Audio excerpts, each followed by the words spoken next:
I'm just waiting for Stewie to come in and see me, and he'll go over that. But it looks like, from early indications, that everybody's fine for tomorrow.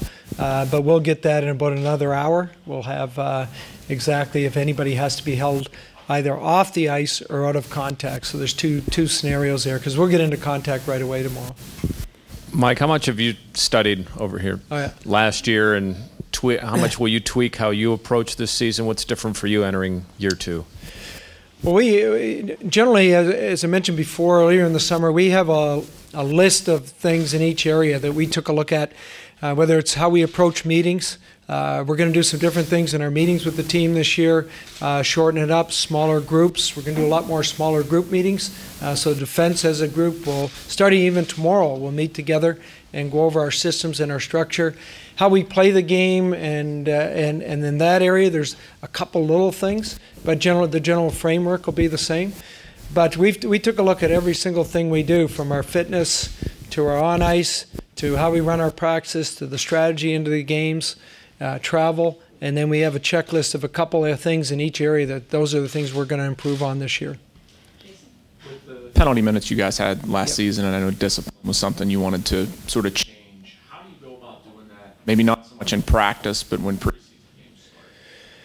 Well, I think it does start in practice, because you get competitive drills in practice, and if there's a penalty in practice, you're doing a 3-on-3 drill down low, and a defenseman grabs a guy out of the corner when he should have better body position, you've got to clamp down on that right away, so it doesn't creep into your game. So those types of penalties, holding, restraining, hooking type penalties, keeping your feet moving on the back check rather than getting the stick in there, those are all habits and details you have in practice. And then for the carryover for the games, a lot of the things I was talking about is just in-game discipline, your composure, how you handle situations that are happening to you in the game. We need better composure in some of those areas to get our penalty minutes down to where we want them. Mike, what do you see Gonchar's role, and how deep is that competition for spots on the defensive side? Well, our defense is fairly wide open right now, and Sergei Gonchar is a player that people know well here. You look at his track record, over 1,300 games, 800 points. He's had a phenomenal track record at the NHL level. His puck decisions are really good. His poise with the puck is very good. And like everybody else in training camp here, because of the games, they're going to get a good opportunity to show what they can do. And people will separate themselves. We've got a group of defensemen there. We just want to see the table set. Let's see who separates himself from each other. But Gonch is a player that we like because of how he plays. And he can fit into our system. I want to see how he handles the camp and how he handles the games. Phil Kessel's obviously garnered a lot of attention, and a lot's been said about him playing with Sydney, but in training camp and preseason games, will you see what other looks you can get from him and what else he will do for your club?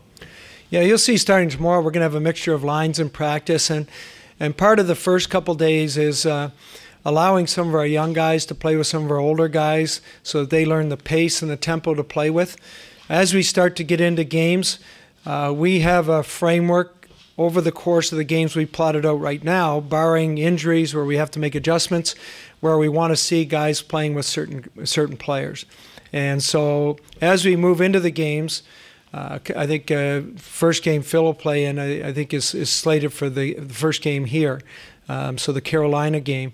And in that game there, the lines may be mixed up to the next game. And we're going to look at pairs a lot, and the third guy will rotate. And what do you like with him with Sydney as opposed to getting? Well, I don't think it's as opposed. I think both Sid and Gino play with pace and speed to their game. They're both a little bit different in how they play the game, but they both play with pace and speed. So the one thing I like with Phil is that he carries the speed well. He's a dangerous attack player with the puck. He can play a give-and-go game. Both of those centers play a give-and-go game. So really, he probably does match up with both fairly close, and we'll see sort of where it sifts out. And early, as I said before, we'll start him with Sid, see how he looks with Sid. And everything else in training camp, that's the purpose of the next 3 weeks, is to sort of make sure you're heading into the season with a set lineup that you really liked in training camp. Mike, with a guy like Farnham, how many opportunities are there for some of these younger guys to try to break into your lineup?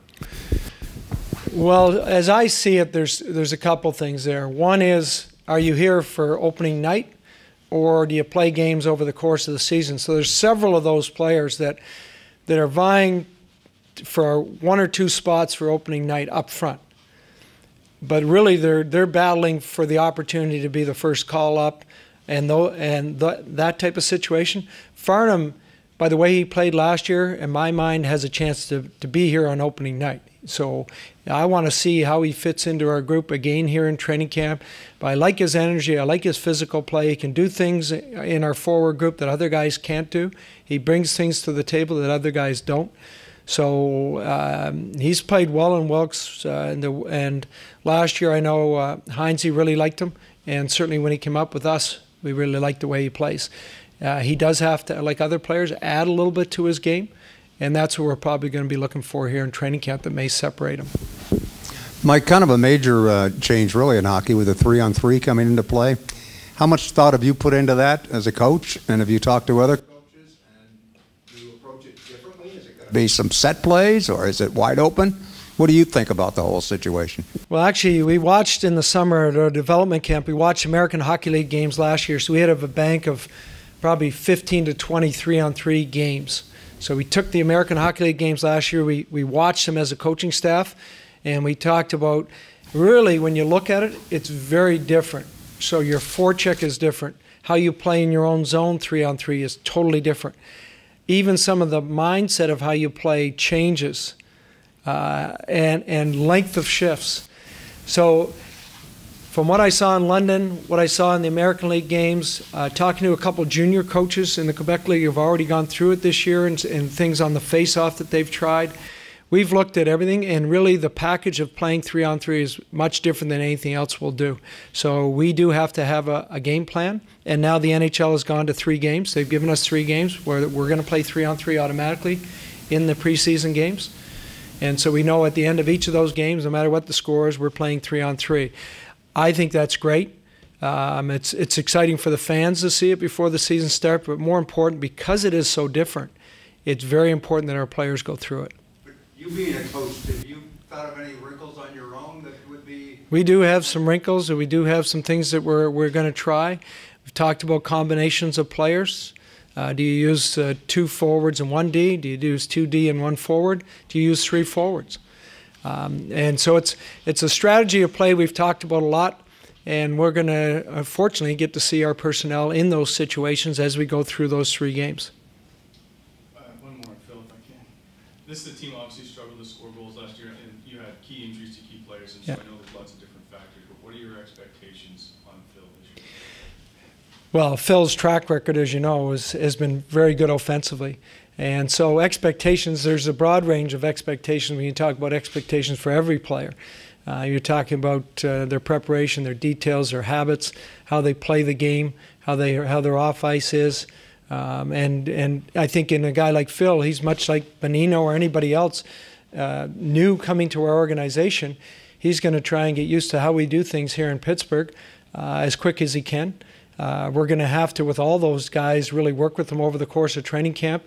But for me, the consistency in his game, speed, his scoring, his volume of shots, I expect those are going to be there right away. That's the way he's always been as a player. And he's going to add a lot to our attack being like that. The other part of our attack that I believe is going to be improved this year is our back end. I believe our back end will be a lot more active consistently. If we keep the health issue where it should be, we could get a lot out of our back end with guys like Mata or Pouliot, Letang, those guys, those mobile guys that can get up in the rush. And even a guy like Cole, I thought, did a real good job in the playoffs activating into the rush and contributing and helping our forwards in that area. And speaking of those injuries you had, with Dupuis and Mata and Letang, I guess, what did you learn about those guys who have battled through some obviously different injuries that aren't usual to hockey?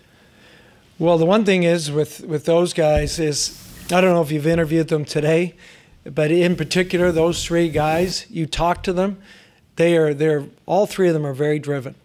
They're all positive. They're always, even like Dupuis last year, I appreciate everything he did. Like, he worked right to the end to try and be ready for us if we extended our playoff series long enough so that he had a chance to get back in. Ole Mata has had 2 bad injuries here since he's been here, and you couldn't have a more positive young guy. And then Chris Letang, I just watched him in the room doing his tests. He's a machine now. And you talk to guys like Gary Roberts is in there, and Gary saw him as a young kid coming into the organization. And now you look at him, and his physical physique, he's strong, he's powerful, he's a great athlete. And he just feels he's got a lot of energy right now. He feels good, he's excited about coming back in with the team. And I'm hoping that all 3 of those guys, as we talked about with Jason here, just that they're all ready and they get cleared today. I expect they will. Coach, when the trade was made, there was a lot of discussion about how guys like either Gino or Sid would open up ice for Phil. Can that work the other way too? Given you mentioned his speed, can his speed open up ice for Sid and Gino as well? For sure. I think, and looking back, when we prepared to play against Toronto last year, we talked about here's what Toronto does, but more importantly, here's what Phil Kessel does. So our defense, our back check, we've got to be aware of this guy and how he plays the game. So recognizing that, I know other teams are going to be saying that when we play them. They're going to say, Kessel does this, he does that. Anytime you're preparing for a player like that, you know how dangerous he is. And he will, with his speed, he'll back people up, and he'll create openings, he'll create seams. And the other part of his game, I think sometimes it's underestimated. You talk about his scoring, you talk about his volume of shots, his shot. You know, he has a very deceptive shot. But I think it's his playmaking ability. I've watched a lot of clips on him and just what he does with the puck, not only on the power play, as guys know, they see him on the power play, but it's how he handles the puck 5-on-5 in tight situations. He can make those plays that not a lot of people see. So sometimes Phil's underestimated in that playmaking area, and that excites me because, again, I go back to Sid and Gino are a give-and-go center. They aren't lug it all the way down the ice by themselves. They like that give-and-go game and hit holes and be available. And Phil can play that game. Thanks, Mike. All right.